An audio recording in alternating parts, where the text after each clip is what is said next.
Okay, let me put my glove back on since I just started the video. It's a beautiful day. It's a little chilly. I'm gonna go ahead and put my hoods up because it's chilly. Oh, no, I can't do it with my sunglasses, huh? Another hood. Woo! Okay. So welcome back, everybody. I was in the midst of searching for cactus flower blooms on prickly pear cactuses, or cacti or cactus. We're still up in the air as to which one's the correct plural.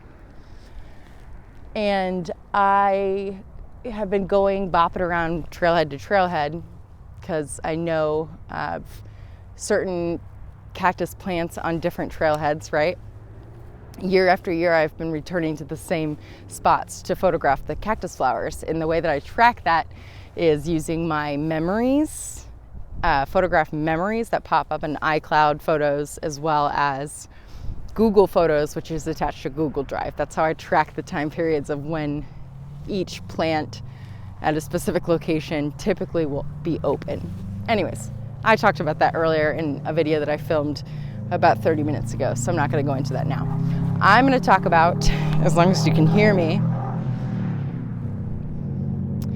I was speaking with my friend Melanie. Melanie, shout out to you. You are awesome. Bar maiden. This girl is a business owner now, and she is a hustler. Not a real hustler. She works her tail off to make the money, to pay the rent, to take care of her daughter. And she's awesome. And I met her over here in Scottsdale at a restaurant. She was not serving. She's not a server, she's a bartender. Don't confuse those two. They're different. Sometimes at some restaurants they're the same. She's a bartender and she's a badass bitch. Anyways, in an endearing way. I was speaking with her on the phone because I wanted to see how she was doing, because I know that the restaurant is closed and she still has bills to pay. And she has a daughter who is, I believe she's 4. She's 3 or she's 4, Sam. And Sam just started at a pre-K, like a pre-kindergarten or preschool school. And I think it was about 6 months ago that she started. And so anyways, given the situation with the COVID-19, the coronavirus, and the lockdown and the quarantine, I had a feeling that Sam would be home with her, right? So not only is she not able to work, because she's just getting her business rolling, and it's going to be a big business. So she's well on her way to being set in the future. But right now, as she's starting her business, much like anybody who starts a business and builds a business, it takes time to make money. So she's home with Sam, and Sam's out of school, and she was telling me how grateful she is to have her mom's help when she needs it.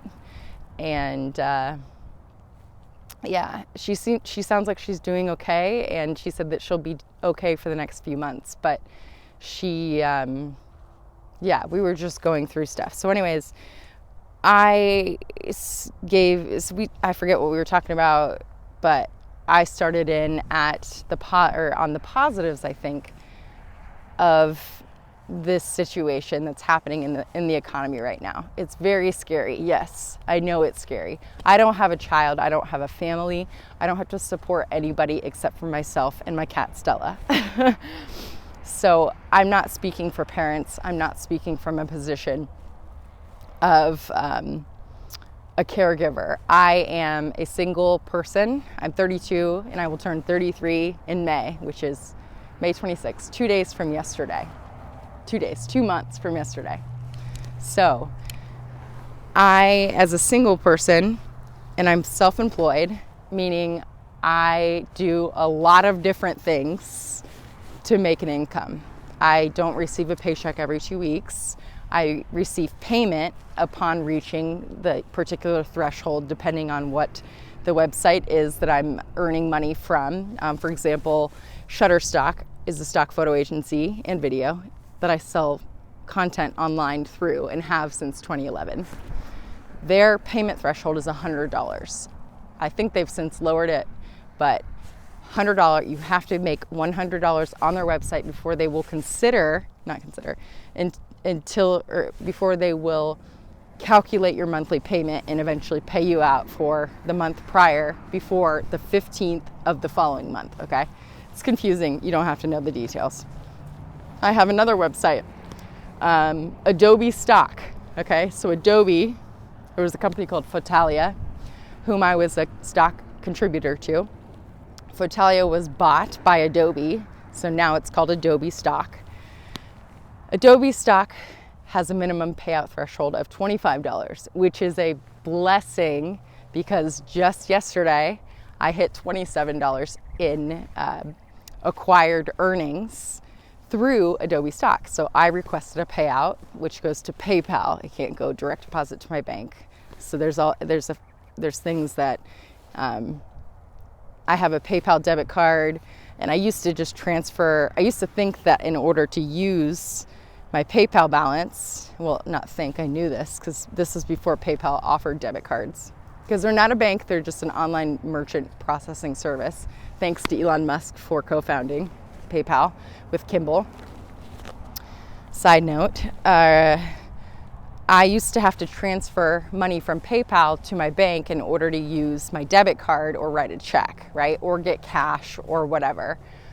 Now I have a PayPal debit card, thankfully, that has, when I have a balance on my PayPal, I can use that debit card to use the funds, right? So I've no longer have to wait another 5 to 7 days after receiving the payment before the 15th of the month following Shutterstock's payout, right? I would receive that payment and then I'd have to transfer to my bank account, which would take another 5 to 7 days. So it would be up to 2 months before I receive payment for sales that occurred 2 months ago, which is fine. It's better. It's evolving. All of this is evolving, and with situations like this, I think that it will be that much better now that people aren't working in an office and they're working from home. And I think maybe people are starting to understand the concept, which I grasped a while ago. And I'm not saying I'm better than anybody. I'm not saying that I knew better. I'm not saying I told you so. I'm saying my experience as a remote workforce person has been nothing but a miracle. And I know there's people that are watching this that may say, okay, well, yeah, Jessica, it may be great that you work from home and have this freedom and flexibility to go and do and see, but you don't make much money. Yeah, person who's saying that in their head at this video, you're right. It's a trade-off. I'm trading my ability to have my life, to be able to go and stand underneath power lines on Powerline Road, Trailhead, in the Sonoran Desert in Arizona with a tripod and my iPhone 8 Plus and a microphone hooked up with my camera and a backpack, and I have a water and I have a banana because I'm prepared. The trade-off is that I have the choice to do this during my day.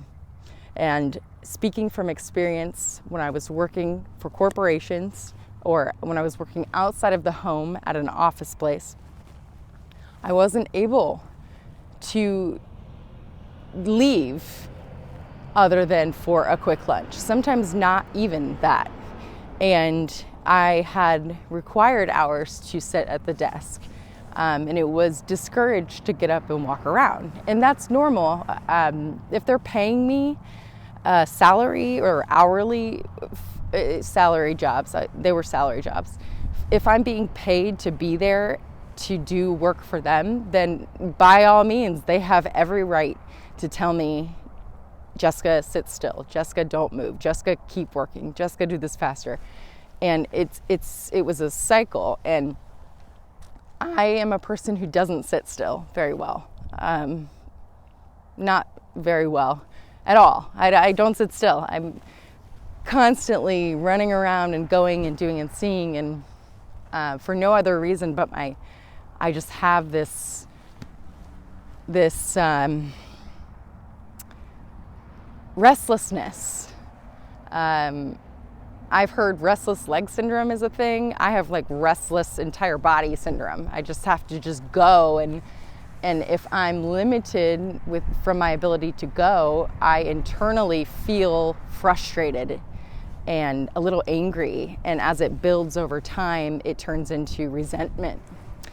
And I don't function as a normal, although I would like to remove the word normal from the English language if I could. If it were up to me, I would remove that word, because that word is just completely irrelevant in every context, in my opinion.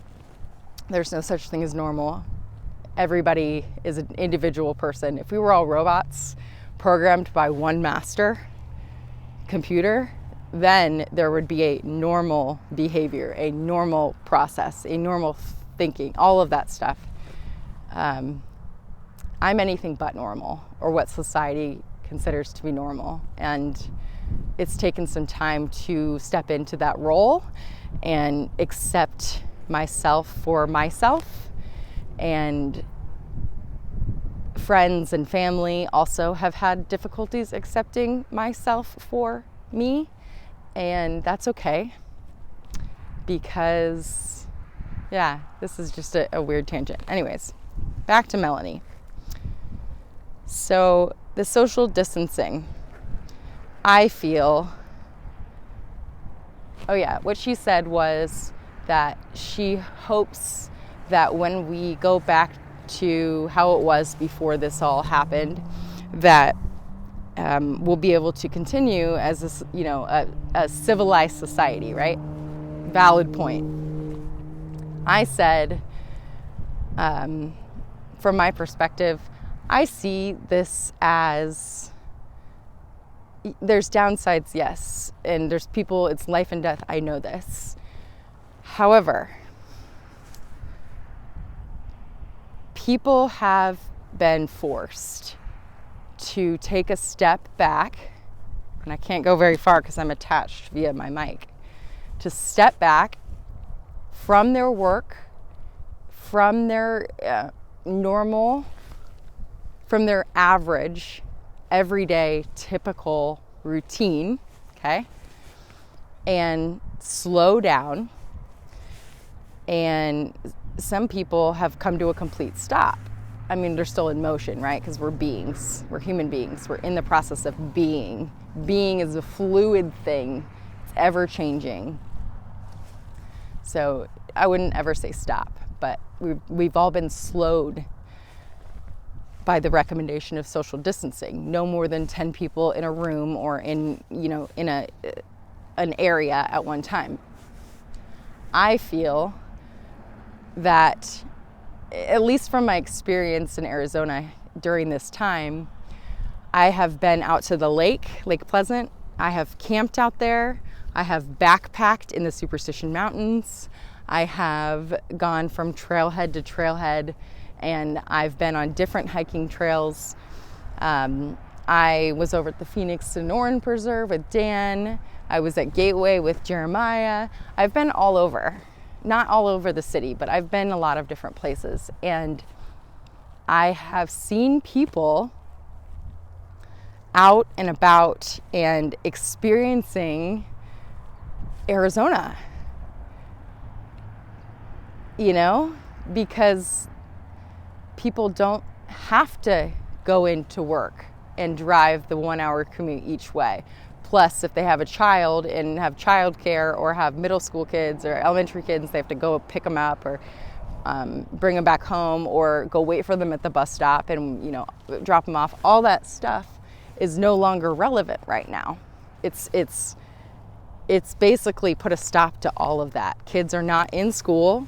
They are utilizing Zoom technology, GoToMeeting, WhatsApp. I think Facebook is now maybe allowing for conferencing. Skype for Business, I think, has opened up to all people for video conferencing. This is very exciting. Yes, it's possible to get work done from home, believe it or not. And I say that a little bit sarcastically, but not really, because a little sarcastically, but for years and years as a self-employed person, I don't have a concise explanation for what I do for a living. So if you ask somebody what they do for a living, they can come back with, well, I'm a physical therapist, or I'm a nurse practitioner, or I'm an IT data network engineer at Intel, or I'm a preschool teacher, or I'm it's a very definite title of their career. Well, me, on the other hand, I have learned through therapy, lots of it, lots of internal introspection and searching. Yeah, take that hippie term. And I've gained a lot of mental clarity. My life growing up, I have realized that my brain and my thought process is not completely opposite, but a majority of the way that my brain thinks and I process information is opposite of how society, what's considered to be normal in society. I am 3/4 the opposite. So what it's an if this then that scenario, right? Like from Microsoft Excel. If anybody remembers typing formulas in Microsoft Excel, if this group of cells retain, or if it sums, or if you multiply them together and it equals this or that, it equals this, then this happens, or it equals that, then this happens, that kind of thing. Sorry to get all dirty on you. So if something happens here, then the logical process in society is that this will happen, right? If something happens in my brain, the logical is typically something totally different from what society's logical process would be, or answer, or solution, or go-to, or whatever. And I'm learning to embrace that, because being an outsider, I think, is a blessing. And it has been a challenge growing up as an outsider, because I wasn't capable of seeing or understanding why I felt differently, or responded differently to things, or did things differently, and why my brain didn't just go to what everybody else, not everybody, but what it seemed like everybody else was doing or knew or whatever. And I was behaviorally, I was a disruption to class. I was an excessive talker. Just all of those things, which are really still hard for me to talk about as I'm looking down, and it's hard for me to look at the camera because there's pain. I still have painful memories of, for example, second grade. I'll never forget. We had stoplights, okay? And this was our behavior tracker. And they were on the wall, and it would be red, green, or yellow, or red, yellow, or green, right? Like a stoplight at an intersection. And at the end of the day, if you had a green light, meaning that you behaved all day long, you would get a sucker or a piece of candy. You get to pick from a box. And I would say that probably at least half, 50% of the year, second grade, my stoplight would end the day at red. And that's how it was tracked, that I was a disruption to class. And if it turned red, then I would be asked to face the wall, right? The corner. I'd go into the corner or the wall, or I'd be sent to another classroom for timeout. That was the disciplinary, and I don't blame the school system. That's how they dealt with disruptive children, right? At that time. So that was second grade, Mrs. Hardwick's class at Orchard Park Elementary. I'll never forget, Carmel, Indiana. Third grade, Mrs. Nowell's. I received a C like a letter grade C, which is a 70%, between a 70 and an 80%. So like a 75, let's say that. In conduct. So I didn't even know what conduct was, right? I finally one day, I think I looked in the encyclopedia or the dictionary in the library to see what conduct was, because it was on my report card. I received a C in conduct, which means I received a C in behavior.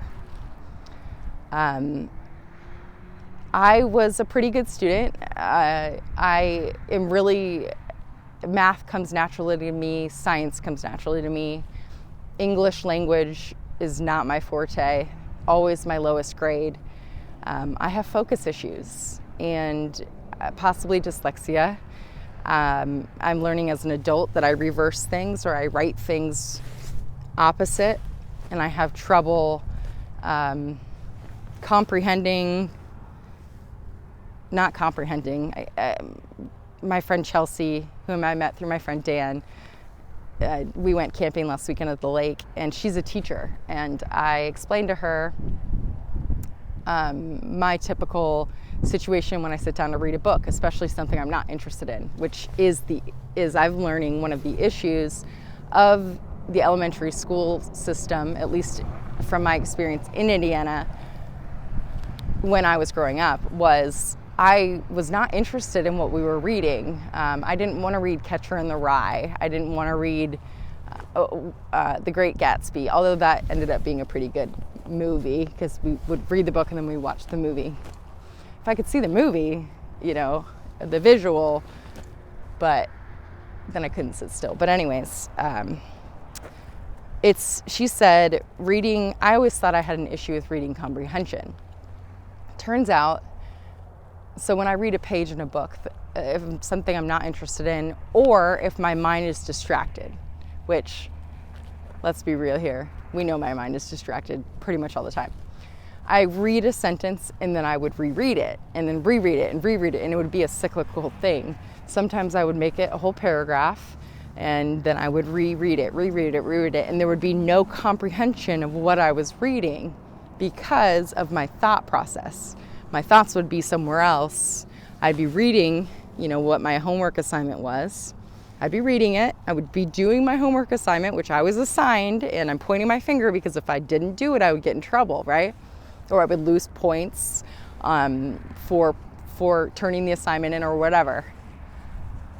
So I would be reading, and I would be, when I'm able to turn a page, and it's still to this day the same way, when I turn a page in a hardcover book or softback book, for me, with focus issues, it's an accomplishment. I don't use e-readers or Kindles or an iPad or anything where it's digitized text, because that to me doesn't give the satisfaction of being able to turn a page, because that means that I've read the page and understood the page to its fullest extent at that situation. So anyways, I explained this to Chelsea, the teacher, and she said, that's not a comprehension thing, that's a focus issue.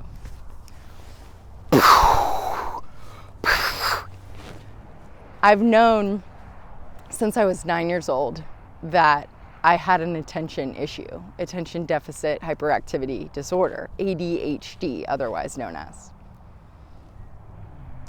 Some people don't take it seriously, and that's okay because they're not experiencing it, right? They don't understand the frustrations of it. Some people don't want to believe that it exists because they feel it's an excuse. That's fine. I knew that I had a focus issue, and I have had a focus issue my whole life, right? As far as I can remember. But it wasn't until last weekend that when Chelsea pointed out that it's a focus issue and not a comprehension issue. So I thought I have horrible reading comprehension, but no, it's what I thought all along and knew all along, it's a focus related matter. So there's that. So let me get back to Melanie. See, jumping all over, but if you can keep up with me and stay on track, then I appreciate that. So the coronavirus and the COVID-19 lockdown, and I'm using both because, I don't know, the media refers to them differently or the same. I'm not sure. I just want everybody to know exactly what I'm talking about, so I just say it all. This lockdown is a blessing for American society. I can't speak for globally or internationally, but for the United States, with our hamster wheel workforce, we just get on the hamster wheel and we don't get off until we retire with the money that we've put away and has grown through compound interest and hopefully hasn't been lost in a market crash, much like 4 days ago this week. I know people that have lost between 30 and 40% of their portfolio that they have worked, they've earned and grown their entire working lives. People in their 80s, 70s and 80s have lost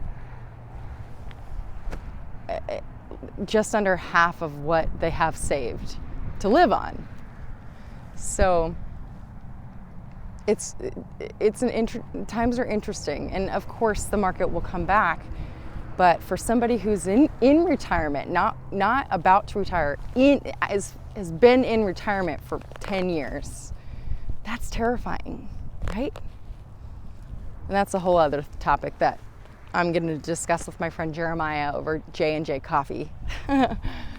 But for people who are in the workforce still, and my opinion is that when you retire, you're still technically in the workforce. You just don't work as often or consistently, or you can choose when you want to work as opposed to having to make money every single day because you have a cushion, which is called your retirement savings, right?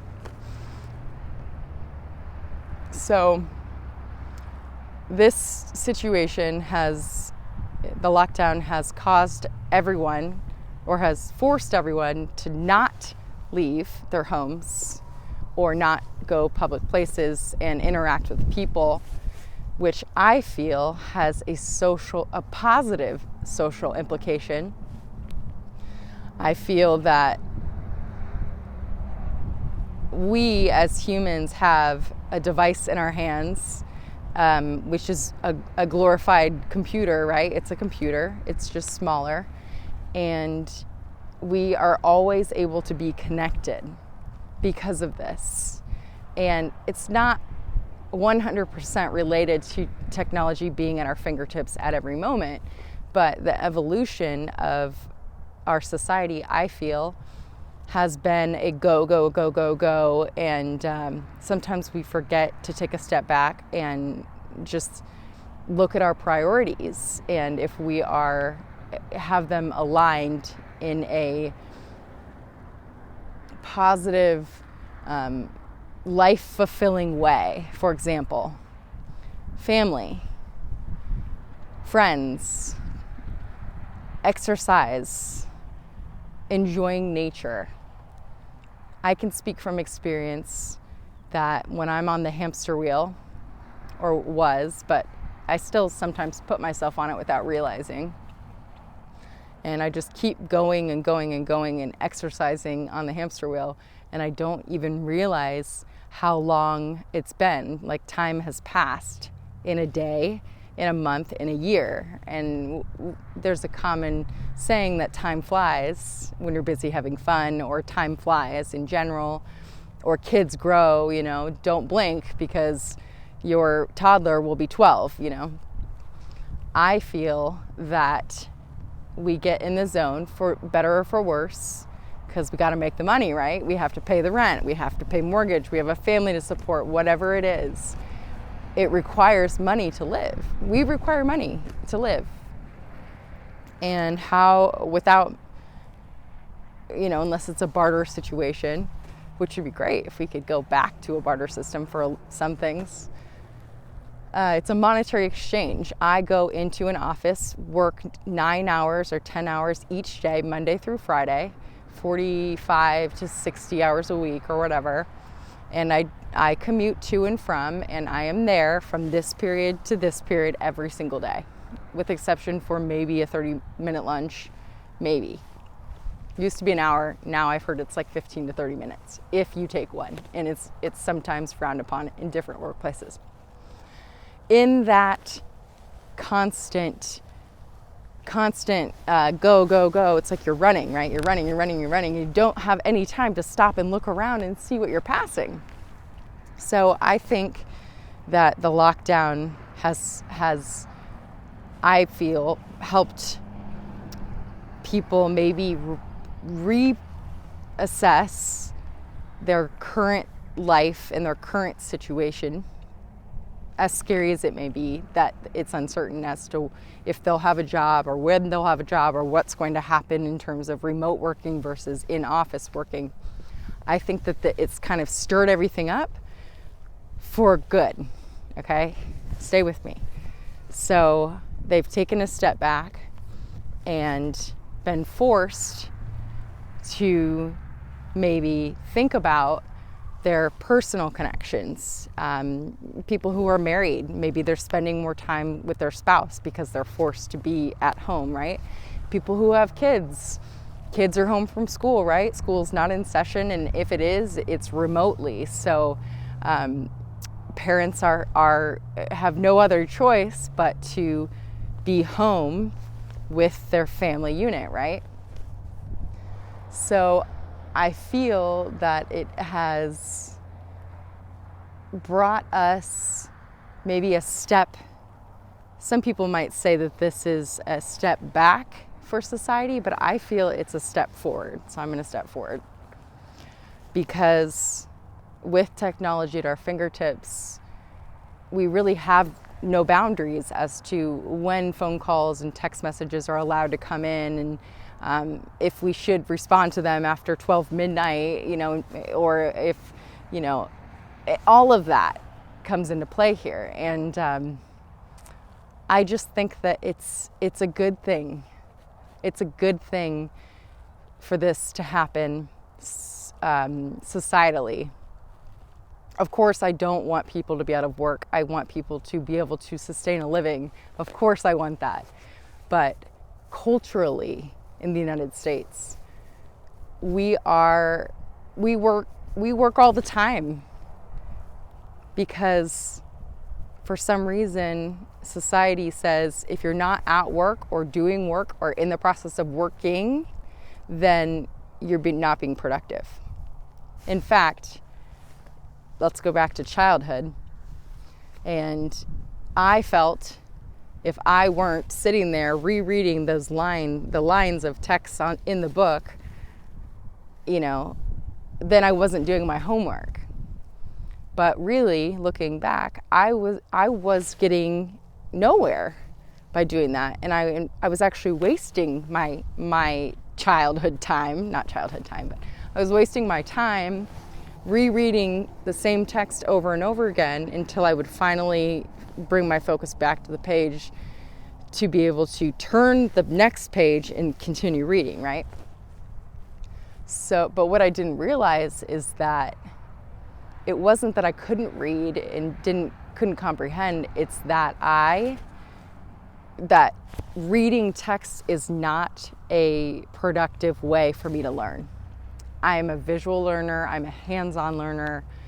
You want to teach me something, or I want to learn something from you. Don't tell me about it. Show me.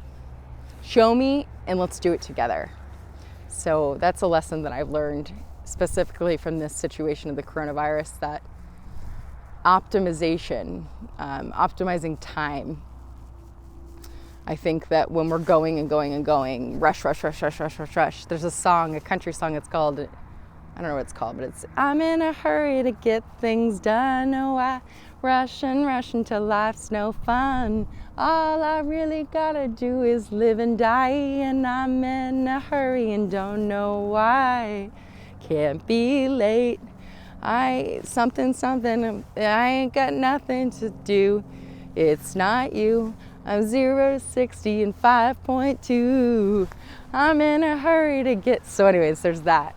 And when I get going and I forget, to call a family member, like my sister and brother, for example, or we lose touch, or I haven't reached out to a friend in a long time. want to check in to see if they're doing okay and what's new in their lives, I kind of replay that song in my head, and I sing it in my head or out loud, or I play it on my phone.